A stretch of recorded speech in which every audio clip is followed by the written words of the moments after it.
Dear Itamar Marcus, warmly welcome to this program. Thank you very much for inviting me. It's a pleasure to be here. Great. More than 25 years ago, you founded and you are now a director of the Palestinian Media Watch.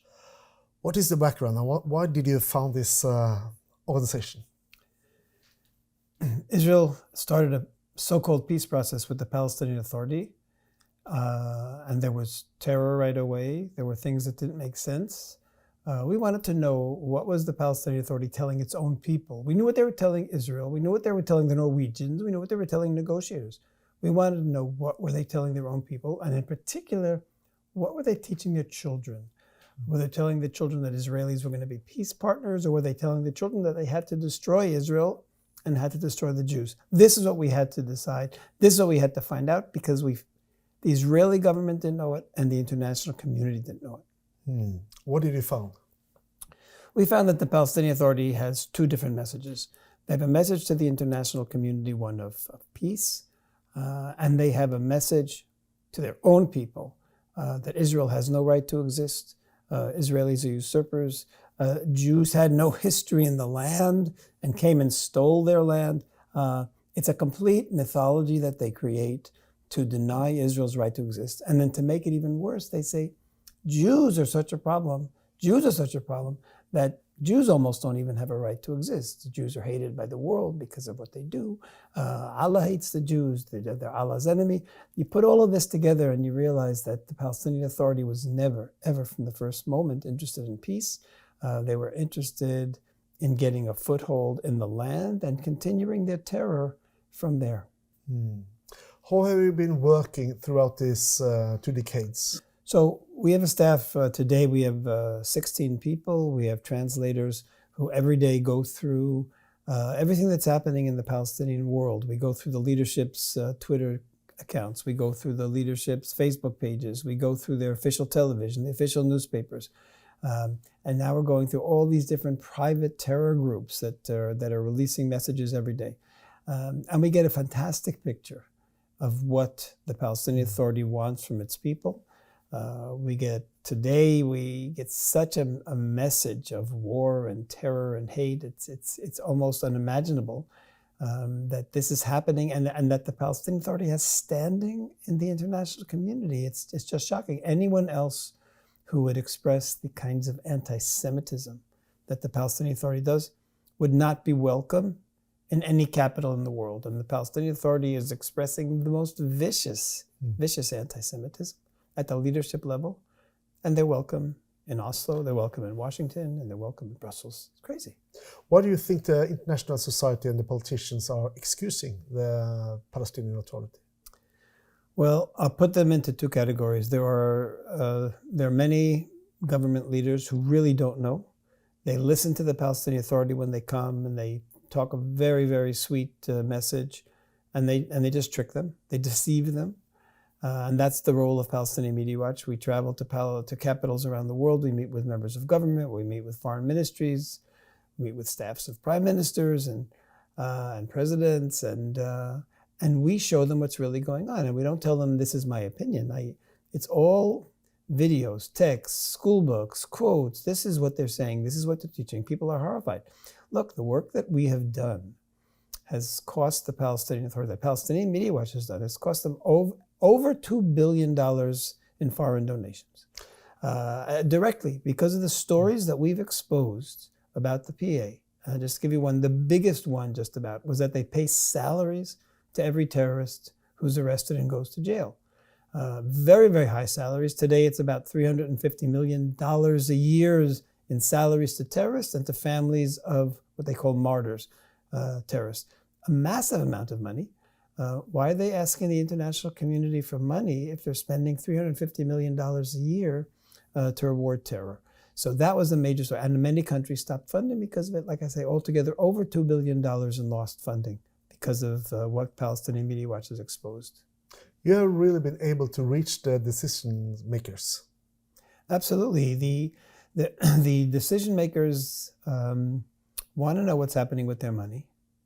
They're not happy. I'll give an example with Norway. We saw Palestinian TV had a big celebration of a new center for high school girls. And it was called the Dalal Mughrabi Center. Dalal Mughrabi was a terrorist who was responsible for the murder of 12 children and 25 adults. And we saw the facade of the building on television, and they thanked 4 different countries for giving them funding. One of them was Norway. It was also Denmark, it was also the UN. We released the story. We contacted people who we knew here in Norway. And by that afternoon, Norway condemned the Palestinian Authority for abusing the goodwill of the Norwegian people and the Norwegian money, and they demanded their money back. So, and that's just one small example, but there are many, many examples like that of specific cases. But in general, the PA has virtually lost all of its the PA lost 80% of its funding. When we released the story that they pay salaries to terrorists, they were getting about $1.2 billion a year. Today, they're getting about $300 million a year from foreign funding. And one of the big reasons why you can't be really interested in peace if you're rewarding terrorists. If you're funding terror, then don't come to us for money. What is the main challenges in the Palestinian Authority and the society today? The biggest challenges in the Palestinian society today is that the Palestinian Authority was so effective and successful in teaching hatred that today it doesn't even need the Palestinian Authority directing the hatred anymore. There are children, that is, say, teenagers and young adults in their early 20s and 30s, who are brought up on such hatred of Israel and such demonization of Jews that they literally believe that it's the ethical thing to do, it's the right thing to do to kill Israelis and Jews. I always say what the Palestinian Authority has done is they've turned good people into terrorists. And why do I say good people? Because they play on their emotions of goodness. The Israelis are trying to kill you, your family, the Israelis are killing Palestinian children. The Israelis are Allah's enemy. If you care about, and they're not just endangering Palestinians, they endanger the whole world. So if you care about humanity, the right thing to do, and if you care about your family and humanity, the right thing to do is kill Israelis. And good people then go out and kill Israelis because they've been convinced that we are demons, that we are the source of all evil in the world, and that they're actually doing humanity a favor by killing us. This is the source of the conflict, and it's the worst anti-Semitism imaginable when you convince people that it's the ethical thing to do is to kill Israelis and Jews. You have been covering this, all these Palestinian media and authorities bringing out the message for 25 years. How has the development been? Is it towards peace in any way? How has it been? So the first few years was a tremendous amount of incitement to hatred. And this was necessary. I'll tell you why this was necessary. From 1967 till the Palestinian Authority was established in 1994, were, I call them, the golden years for Palestinians. They were living under Israel. Everything good that was set up, all the foundations and the infrastructures, all happened under Israel. They had been under Jordanian rule beforehand. Jordan did nothing for them. Under Israel, we opened up 11 universities for them. The life expectancy went from 47 to 73. There were less than 50% of the homes had electricity, gas, and water. And under Israel, it went up to 75, 80%, 90%. Everything good, all the good infrastructures happened under Israel. And the significant thing is this. Palestinians were asked in a poll in 1996 by a Palestinian pollster, Khalil Shkaki, the most important pollster. He asked them to rate 4 places in the world in democracy and human rights: Palestinian Authority, France, United States, and Israel. So 50% gave the Palestinian Authority a positive rating. 55% gave France a positive rating. 65% of Palestinians said the United States was good in democracy and human rights. What about Israel? The best in the world. 78% of Palestinians thought Israel was positive in democracy and human rights. And that's amazing. This is after 30 years of Israeli rule. They thought Israel was the best. It completely goes opposite of the lie that is said that this was a cruel occupation. It was the opposite. It was a liberation. We liberated them from the horror of living under Jordan, and they appreciated it. The pollster did the same poll the next year, and it was 77%. The next year was 75%. In other words, and then the next year it was 65%. For 4 years in a row, Palestinians thought Israel was the best in the world in democracy and human rights. Now, what is this? And then what happened was Yasser Arafat was teaching the Palestinians hatred. And he literally undermined all the goodness that had been built up from all the years of when Israel was helping the Palestinians. The Palestinian Authority has never helped the Palestinians. They've done nothing to help them. They've just promoted themselves. Israel was the only one to really ever help the Palestinians. And those early polls show exactly how much they did. The Palestinian Authority never reached that high in the polls, and the Palestinian people know it. So the Oslo Process, here in Norway called the peace process, has really not been a peace process. Exactly. It unfortunately undermined all the goodwill that had been built up between Israelis and Palestinians. Before the Oslo Accords, there were hundreds of thousands of Palestinians working in Israel and living in Israel almost, because they weren't strict about sending them back every night. They all spoke Hebrew. The borders were open. There was a Palestinian could go from Gaza to the Golan and not meet an Israeli soldier because there was no terror. And the economies were merged really into one. Palestinians were getting better education with the universities that had opened up. So it was going good. It was going in the right direction. The Oslo Accords, the fantasy was, okay, now we'll give them a state, and then whatever's been built up that's good, we'll continue. That could be what the Palestinian people thought. But the big tragedy of Oslo was that the Palestinian Authority wasn't given to the local population. It was given to Yasser Arafat. Yasser Arafat was in Tunisia. He came over with the PLO. He was the head of the PLO. He came over with the PLO and all his terrorists, and he put all of his terrorists in the top positions in the Palestinian Authority. And they started from day one to poison the people with hatred. Hatred. And then, of course, they started terror. And they allowed Hamas to do terror. And once there was terror, Israel had to do reprisals. Israel had to search for terrorists. When Israel had to search for terrorists, they say, see, Israelis are killing you. And everything good that had happened was destroyed by the Oslo Accords. What responsibility does the Norwegian government or the Norwegian politicians have in this process? The Norwegian politicians bear tremendous responsibility because everything was on the table. I can't tell you how many times I've presented to Norwegian politicians, foreign ministry people, members of parliament, examples from the Palestinian school books, their education, their teachings, what's going on. Anybody can see that these people are not serious about peace. Why are you funding them? Why do you keep giving them money so that they can then produce more hatred and they can then produce more terror cells? What's your point? If Norway and the Western community and the international community and the Western donors would have stopped as soon as PMW exposed everything we were exposing, if they would have stopped, said, okay, no money for you until you change, the whole history would have been different. The Palestinian Authority would have gone through some crisis, possibly, for a short time. And then they say, okay, we have to make a decision. We have to get rid of all the hatred. And if the international community would have stuck to its guns, it could have been different. Why do you think the international society and the European politicians are excusing the way of the Palestinian Authority?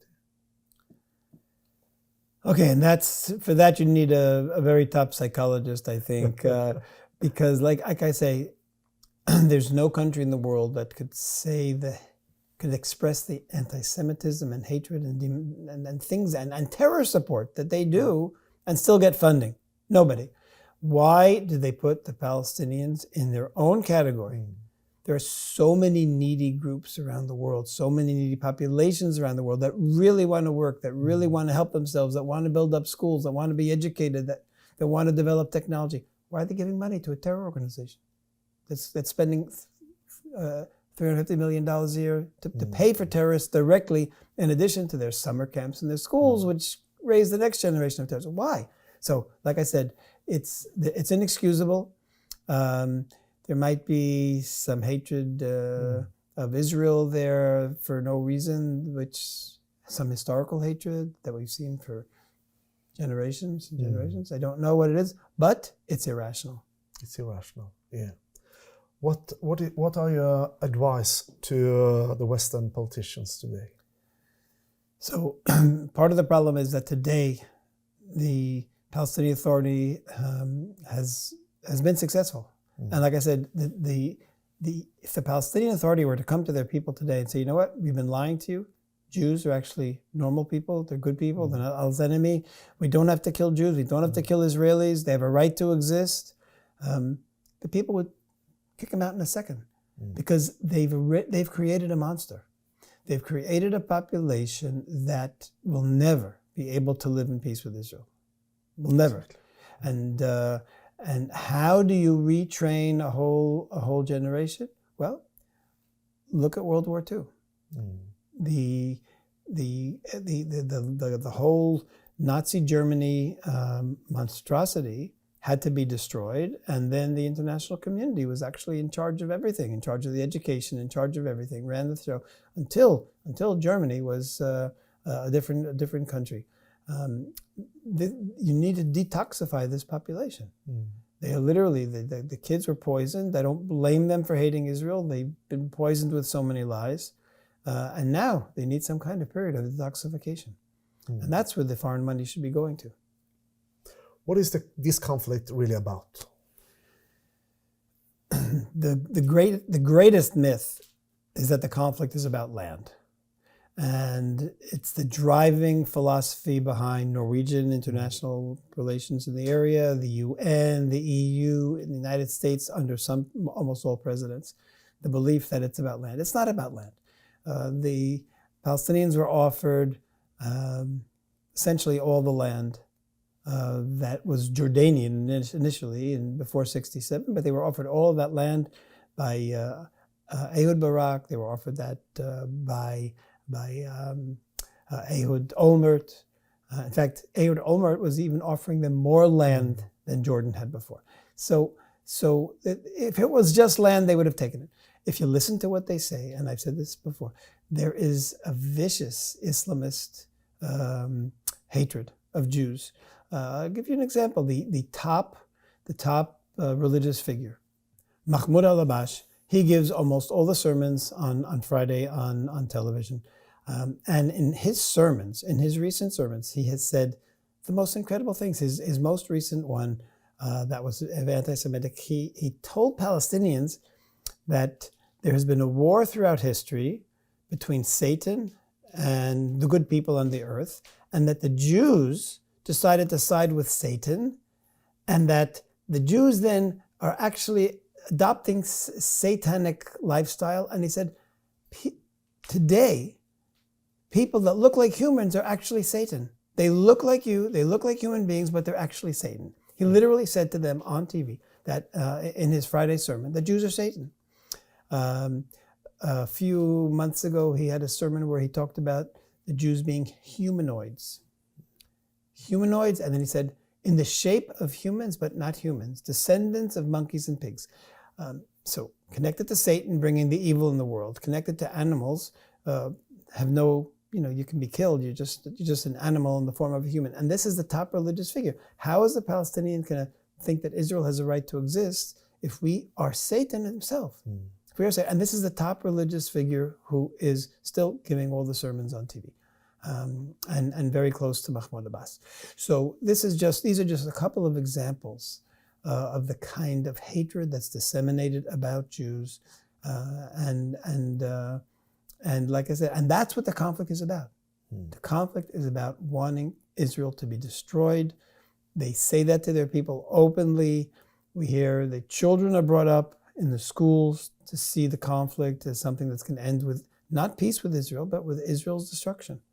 We did a report recently, Palestinian Media Watch did a report recently, which we studied Fatah's children's education in a magazine that they have. It's named Wa'ad. We called the report Teaching Terror to Tots. And The book has no, and well, by the way, we went back and studied 7 years of this magazine, 7 years. There was anywhere, any reference to Israel as a potential neighbor in the long term. Everything is Palestine. Everything will be Palestine. All of Israel is occupied Palestine. There was no talk in 7 years of education, of Fatah education of children, of Israel being a neighbor. So when children are brought up like this, why are you surprised when they go out and they kill? Many thanks, Itamar, Marcus, and all the best in your work. Thank you very much.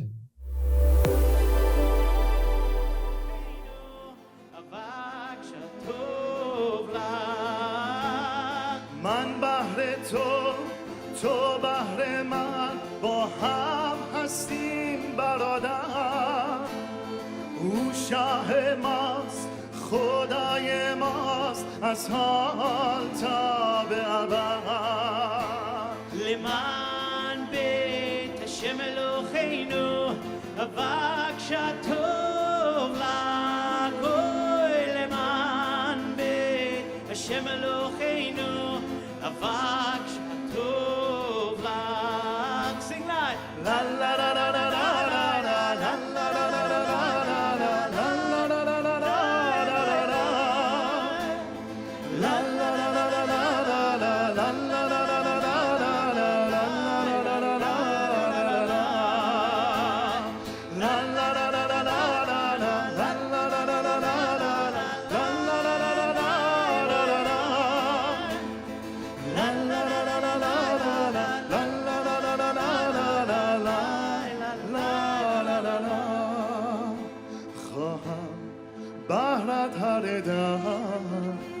صلح خداوندم این از قلب و فکرم نیستیم جدا از هم لمن خی بریم لمن خی بریم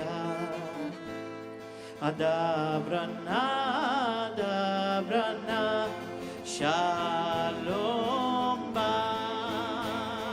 من بهر تو بهر من با هم هستیم برادر او شاه ماست خدای ماست از حال تا به ابد لمن بیت השם אלוהינו אבק שטוב לגוי למען בית השם אלוהינו אבק שטוב לך.